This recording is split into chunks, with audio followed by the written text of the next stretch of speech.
This is going to be a quick little video where I'm going to show you the various squats and lunges that I include when I do what I call 100, 200, 300, or 100, 100, or 100, 200, or any number of things that I do where we're doing sets of squats and lunges. Okay, so first set of squats. This is where I always begin. Parallel closed. This is a combination of squats that I've learned from my Pilates days and my martial arts training days, okay? So it's a compilation. This is a Kate compilation. So we start with a parallel closed squat. Now everybody, well not everybody, most people have done a squat, right? You're gonna notice when you watch me do squats that my ankle flexibility sucks. So here's how that looks. So in a squat, you're gonna crease at the front of the hips. You're gonna hip wheel forward. See what I did there? Ready? Hip wheel forward, crease at the front of the hips. Send your sits bones behind you diagonally. Knees are bending and they're aiming over your second toe. And you get down into your deepest personal squat in this particular configuration. Now you see how high I am still? I cannot get any lower than this. I cannot get any lower than that. It's so irritating. My ankles do not flex very well. So I've been working on it. It's gotten a little better, but I've just been not working on it for most of my life, so it takes something. All right, so this is our first squat. And I always counterbalance with my arms because otherwise I feel like the weight of my ass is gonna take me down, okay? So that's what we do. So this is our first one, right?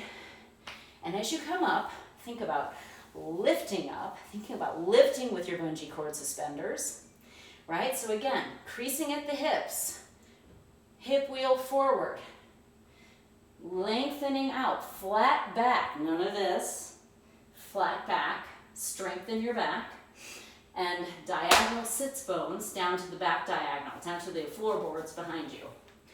Okay, so the second set is not much different. We are putting the feet parallel directly underneath our hip bones. Ladies, your hips are not out here. I'm here to tell you. Get good news, your hips are over here. They are directly, imagine you could throw a plumb line right down from your hip, those bony points. This is your ASIS, this is your hips, yeah? So your feet are below your hips. They're not very wide. Parallel, I wanna just say this. Parallel, I want the outer sides of your feet, the outer edges of your feet to be like train tracks. Not the inner edges parallel, but the outer edges parallel. You're gonna feel slightly pigeon-toed, and that's okay. And so again, we crease at the hips, we hip wheel forward, we sink down, the sit bones reach to the back diagonal, right? All those same mechanics happen. Sit bones reach to the back diagonal. We sit into the squat here, yes? That's number 2, okay. Number 3, here we go. So number 3 is shoulder distance apart. See, notice shoulders and feet are about the same distance apart. Heels underneath our shoulders essentially, and then we rotate or spiral open the inner thighs, spiral the legs open just a little bit to about 11 and 1, and that's our squat. Yep, that's our squat. I'll show it to you from this angle. So we plant the feet, we make sure that we have rotated out, not just the feet, not just the toes, but spiraled open the inner thighs. That engages the glam line here. The glam line is the glute hamstring, G-L-A-M, like glam. Glute hamstring, yeah? Yeah, we love that. There's a glam, you got a glam line. Everybody does. Inhale, exhale, yeah? There you go. There's your squat number 3. Number 4, horse stance, okay? So now we are at about two shoulder distances apart. We're out at like 11 and 1 or 10 and 2, somewhere in between there.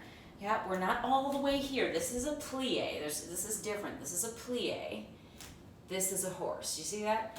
Plie, horse, different. Just notice my feet.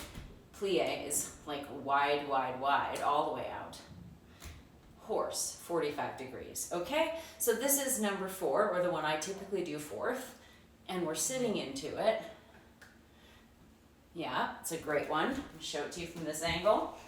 Again, 2 shoulder distance apart, about 11 and 1 or 10 and 2, about 45 degrees.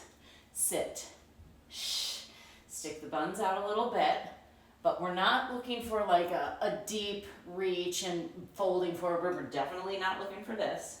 We're looking to remain as upright as possible. Yeah, there's our horse. And then we do a deep horse, right? A deep, deep squat. I usually keep my feet about in the same position, maybe a teeny touch wider. So 2 shoulder distance. We've got 45 degrees. I typically do these with my arms above head. And remember that thing from the vocabulary video? We want to make sure we're not wearing our shoulders as earrings. We want to drip those shoulders down, and then shoulder blades wrap around the sides of the rib cage. So here we go. Deep, deep, yep. That's that one. My buns at the end of this thing are about a foot away from the floor, right? It's hard to see from this angle, but it is deep. There it is. And those are that little set of goodies. So 1, 2, 3, 4, 5. There's the first 5. Okay, this one is called the Beetle Squat, and I got this one from a spectacular gal named Jillian Marloff. I think that's how you pronounce it. I started taking her class in like the late 80s, early 90s in Los Angeles, and if you look up Yoga Booty Ballet, you'll see her. She came up with this move. It's the Beetle Squat, and it is a wide with your feet, and it's like 11:45 and 12:15 angle, right? It's not 11 and 1, it's not parallel, it's just a baby turnout, and then you plant your fingertips on the ground, and you drop your bottom, and you lengthen, yawn open the backs of your knees, okay? That's all it is. It's a beetle squat. So nice and wide with the feet, 2 shoulder distances at least, tiny little turnout in the legs, plant your fingertips, like tent your fingers, your hands, and then we drop the booty and we lengthen it. The upper body doesn't really move much in space. We're really yawning closed and yawning open the backs of the legs. It's fantastic. From there, we do single leg cat stance. So, right leg takes our weight. Front leg is just, you could lift it up at any moment. Arms out in front. And the front foot, front arm. Front foot, front arm. One arm is relatively straight, the other one's bent a little bit. And I'm sitting back in a single leg squat from cat stance. So single leg squat from cat stance. You're gonna notice that my working leg is spiraled open, inner thigh spirals open. Toes point to 1 o'clock. Hips are square as you can get them. Your hips are gonna wanna open, but you gotta make them square. And so here we are. Front leg, front arm, longer arm is reaching forward, same arm, same leg. So here we are, that's that. And from here, we bring, just keep this right foot planted, the same working leg planted, same working leg again. A little bit more weight on the front foot than the back. Back heel is raised, and it is a single leg. That is a, oh, I'm not gonna be able to think of it. Oh, it's like a drop, you're dropping into a lunge, yeah? And you don't have to do the fancy arms, I just do the fancy arms. Yeah. This leg is still, again, not parallel. Rotated open to about 1 o'clock. Back leg planted, square, right? This one's not rotated open, this one's square. And we're just dropping to a split squat. That's what that is. Split squat. There it is. Okay?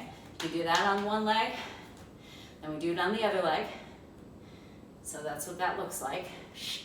Same thing.